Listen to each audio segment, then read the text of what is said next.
That was a yes, right? Yeah. Okay, great. All right, so over here, this is actually a student from another class, from my second period class. And so what we have here is a bunny head that's trying to get morphed onto a cat. So just so you can see, this is the cat. Here's the bunny head that he did a nice job of really placing it and situating it on the cat. It's aligned nicely. However, he ran into this issue that's very, very common that a lot of us run into. So it's where, we have this furry animal, and then when we're trying to make a selection and eliminate background, we get this kind of harsh edged line, and suddenly it doesn't really look like it blends in quite well, right? So how do we get around that? That's the question. We want it to look more like this. You see, like, this is natural. You can see like the edge of the cat's fur, like where these little hairs extend out, and you can actually see those hairs against that dark background. That's more so what you want it to look like, but while it's blending into the cat's head, and then you don't want that harsh line. So here's how we're going to do it.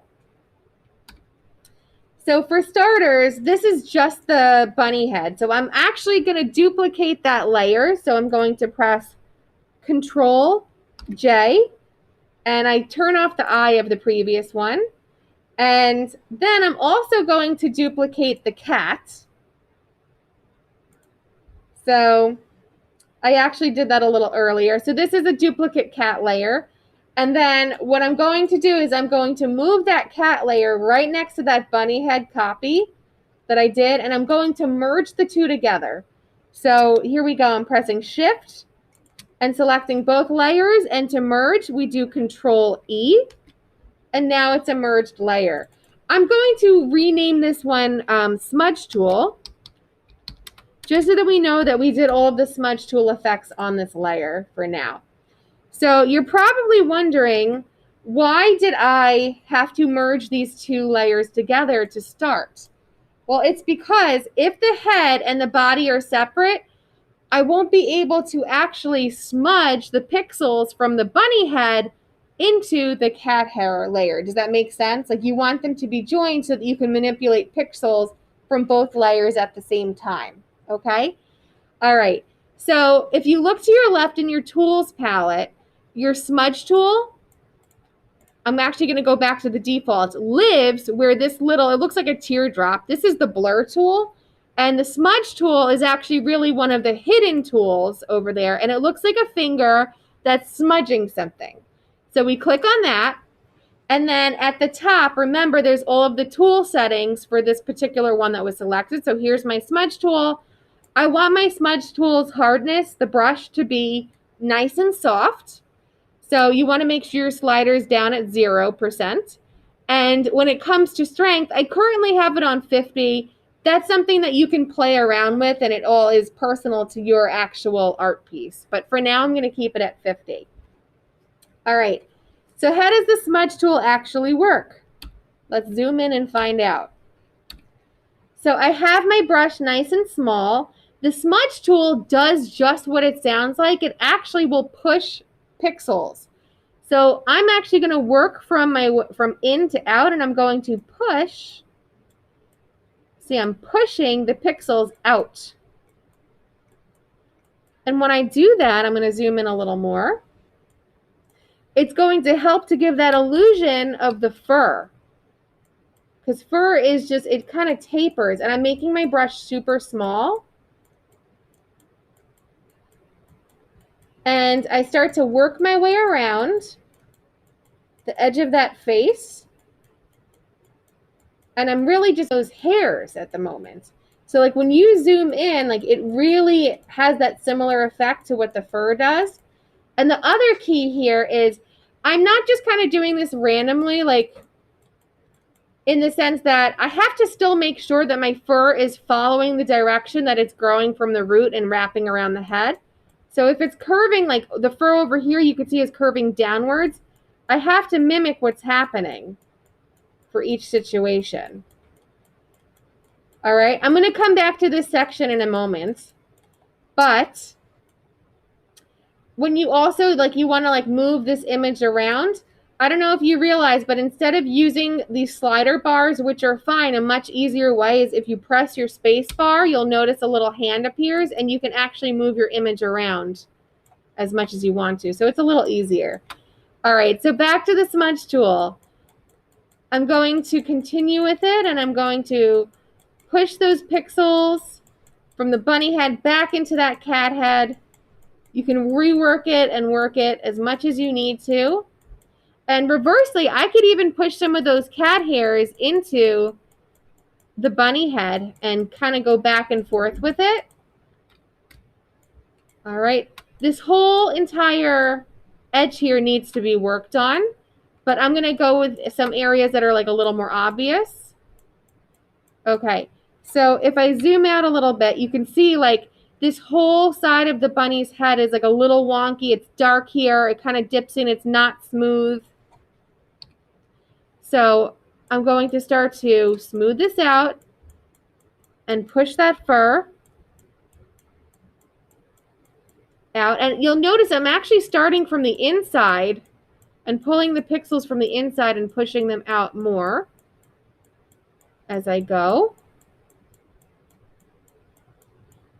And I'm still working with the curvature of the head. I'm still working with the direction that that fur is growing.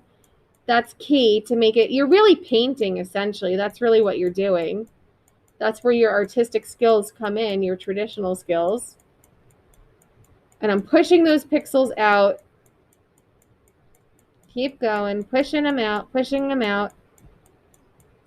And the more and more you do this, it's going to start to look more natural. It's not going to look like it's separate from the cat. And it starts to really, really mimic those little fur pieces. Okay, I'm going to zoom out so you can see that. It's starting to really blend. And then another tool, so it's really two tools that we're going to focus on today. It's the smudge tool and then the stamp tool. The stamp tool, you're going to see why I'm using it in just a moment. So the stamp tool is really good because it's going to help us select certain colors and pixels to help finish certain areas. So if you look over here, for example, the face kind of dips in this dark line. And I want it to actually round out a little more. So I'm going to take a little sample. I press Alt with my stamp tool and I click here. And then I'm going to bring some of those dark pixels a little further out to make it curve. And then I go back to my smudge tool and it's going to work a lot better for me now. And I still want my fur to go in the direction I need it to. So you can rework that.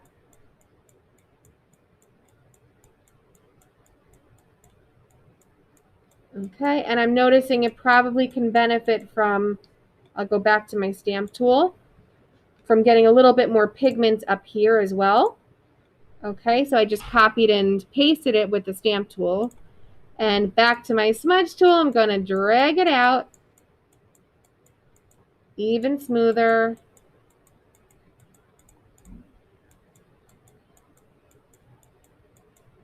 Working my way up those edges.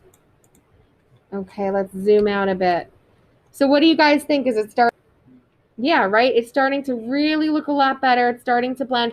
Obviously, I didn't spend a whole lot of time doing it up here. And, you know, we can use the stamp tool again just to show you at a distance what it can look like.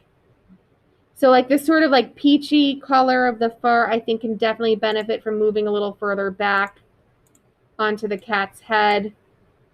See? And then I would go back to my smudge tool. My brush is really tiny right now. I have to zoom in a little more. You can even make the brush bigger if you need to. And just work my way out, push those hairs out.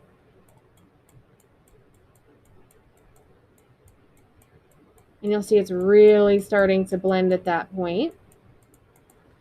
And then I also just want to show you on the edge of the cat's body and the bunny. So over here on this side, it's kind of like very abrupt. And what I mean by that is it's like a mid-tone color and then it gets very dark and there's like a very harsh edge. So here's another example of when it's good to also use the stamp tool. This color over here is almost like the in-between of this one and the dark. It's like a nice mid-tone. So I'm just going to take a little selection from the fur here. I'm just doing Alt, clicking Alt. And I am going to bring it to the edge of the bunny head and the cat. There we go.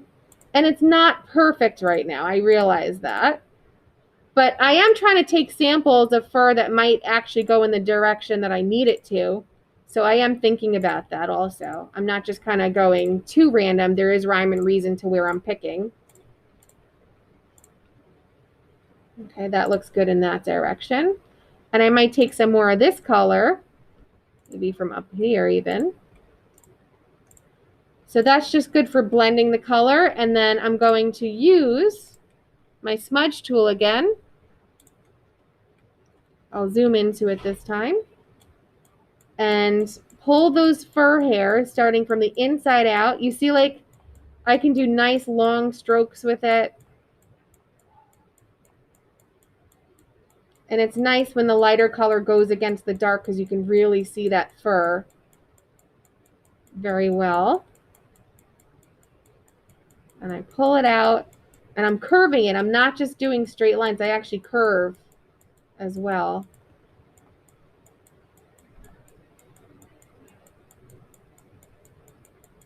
I'm working my way around this whole thing. Now, obviously, it's something you have to spend more time with this, right? And, you know, I can go in these areas and push out that fur. Can make the hairs longer. The more you keep pushing at it, the longer it's going to stretch, basically. And it's good. You want it to be random because that's the way fur is. It staggers. Some little pieces are longer, some are shorter.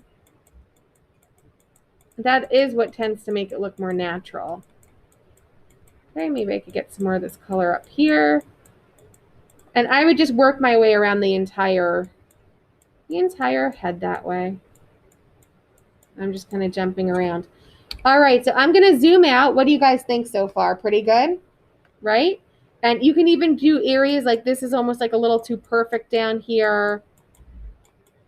I'm going to pull the fur even in this area to make it seem like it's not so perfectly cut. And I'm going to blend that out.